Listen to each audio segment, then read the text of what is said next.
friends, welcome back to Pink's Kitchen Tamil. இன்னைக்கு செம்பருத்தி ரசம் எப்படி செய்யறதுன்னு தான் பார்க்க போறோம். இது ரொம்ப ஹெல்தியான உங்களோட இம்யூனிட்டியை பூஸ்ட் பண்ணக்கூடிய ஒரு ரெசிபி. ரொம்ப ஈஸியா பண்ணிரலாம். சோ இந்த ரெசிபியை பார்க்கறதுக்கு முன்னாடி இதுக்கு தேவையான பொருட்கள் என்னென்னன்னு பார்த்துட்டு வந்துடலாம். ஒரு இடிக்கிற கல்லில் 1 டீஸ்பூன் மிளகு அப்புறமா 1 டீஸ்பூன் ஜீரகம் சேர்த்துக்கோங்க. இதை நல்லா ஃபைன் பவுடராக தட்டிடுங்க.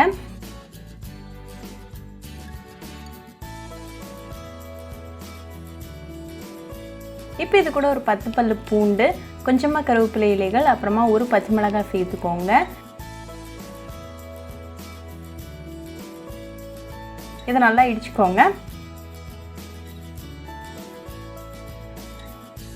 இதை ரெடியாக வச்சுக்கோங்க. இப்போ நம்ம ரசம் எப்படி செய்கிறதுன்னு பார்த்துடலாம். ஒரு மண்பானையை சூடு பண்ணிக்கோங்க. அதில் 1 டீஸ்பூன் எண்ணெய் சேர்த்துருங்க. எண்ணெய் நல்லா காஞ்சதும் 1/4 டீஸ்பூன் வெந்தயம், 1/4 டீஸ்பூன் ஜீரகம், கொஞ்சமாக கருவேப்பிலை இலைகள், 2 காஞ்ச மிளகாய், 1 சிட்டிகை பெருங்காயத்தூள்,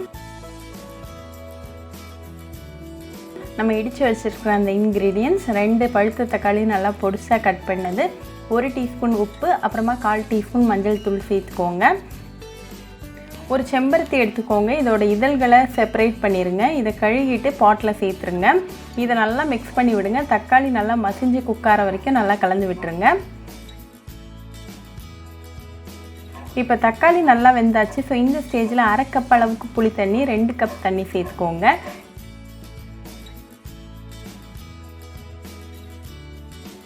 இதை நல்லா மிக்ஸ் பண்ணி விட்டுட்டு இது கொதிக்க வரைக்கும் நம்ம வெயிட் பண்ணலாம்.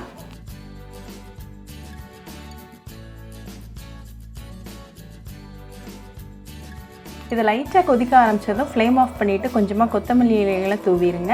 இப்போ நமக்கு சுவையான ஹைபிஸ்கஸ் ரசம் சூப்பராக ரெடி ஆயாச்சு. இதை நல்லா சூடாக சாதம் கூட சர்வ் பண்ணி உங்கள் ஃபேமிலி அண்ட் ஃப்ரெண்ட்ஸ் கூட என்ஜாய் பண்ணுங்கள்.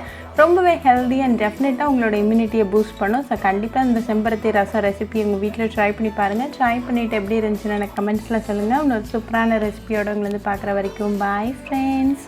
உங்களுக்கு இந்த வீடியோ பிடிச்சிருந்தா லைக் பண்ணுங்க, ஷேர் பண்ணுங்க, கமெண்ட் பண்ணுங்க அண்ட் மறக்காம சப்ஸ்கிரைபும் பண்ணிருங்க. கூடவே பக்கத்தில் இருக்க பெல் ஐக்கானையும் கிளிக் பண்ணிக்கோங்க. அப்பதான் நான் போடுற வீடியோஸ் எல்லாம் உங்க நோட்டிஃபிகேஷன்ல வரும். உங்களுக்கு ரெசிபிஸ் இங்கிலீஷ்ல பார்க்கணும்னா பிங்க்ஸ் கிச்சன் சேனலை பாருங்க. சேனலோட லிங்க் நான் அந்த டிஸ்கிரிப்ஷன் பாக்ஸ்ல கொடுக்குறேன். மறக்காம செக் பண்ணுங்க. இன்னொரு இன்ட்ரெஸ்டிங்கான ரெசிபியோட உங்களை பார்க்குற வரைக்கும் பாய் ஃப்ரெண்ட்ஸ்.